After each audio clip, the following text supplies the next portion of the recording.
আজকে আমাদের স্টোরে চলে এসেছে একটা মারুতি সুজুকি আর্টিগা, যেটাতে আজকে আমরা অটোস্টোরমের K4 সিরিজের 10 পিস এমবিএন লাইট ইনস্টলেশনের কাজ করেছি। আফটার ইনস্টলেশন প্রসেস আপনারা এটার ফাইনাল লুক চেক আউট করতে পারছেন কীরকম এসছে। ডিফারেন্ট লাইটের কালার্স এবং মোডসগুলো আপনারা চেক করতে পারছেন কীরকম এসছে। মোবাইল অ্যাপ দিয়েও এমবিএন লাইটটাকে অপারেট করা যায়। সো এটার সাথে সাথে আমরা স্টক হেডলাইটস চেঞ্জ করে এটাতে অটোস্টোরমের 204 ওয়াটের ফগ লাইটস এবং হাই বিম লো বিম হেডলাইটস আমরা ইনস্টল করেছি। আফটার ইনস্টলেশন প্রসেস আপনারা এটার ফাইনাল লুকটা এবং থ্রোটা চেক করতে পারছেন। রোডের মধ্যে আপনারা লাইটের ইলুমিনেশনটা এবং থ্রোটা চেক করতে পারছেন কীরকম এসছে। 70 ম্যাটস আমরা এটাতে ইনস্টল করেছি। তাছাড়া আমরা এটাতে এলইডি ডিআরএলস ইনস্টল করেছি। আপনারা টোটাল লুকটা একসাথে দেখতে পাচ্ছেন কীরকম এসছে গাড়ির। তাছাড়া আমরা এটাতে JBL এর স্টেজ 1 কোএক্সেল স্পিকার্স ফ্রন্ট এবং রিয়ার দুটোতে ইনস্টল করেছি। আপনারা এটার সাউন্ডটা শুনতে পাচ্ছেন কীরকম এসছে।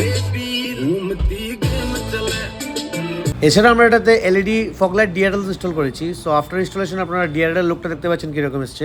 এলইডি ব্লিঙ্কার্স আমরা এটাতে ইনস্টল করেছি, রেড এবং blue. So if you guys need any kind of car or bike related accessories, do visit our store gear গেরি।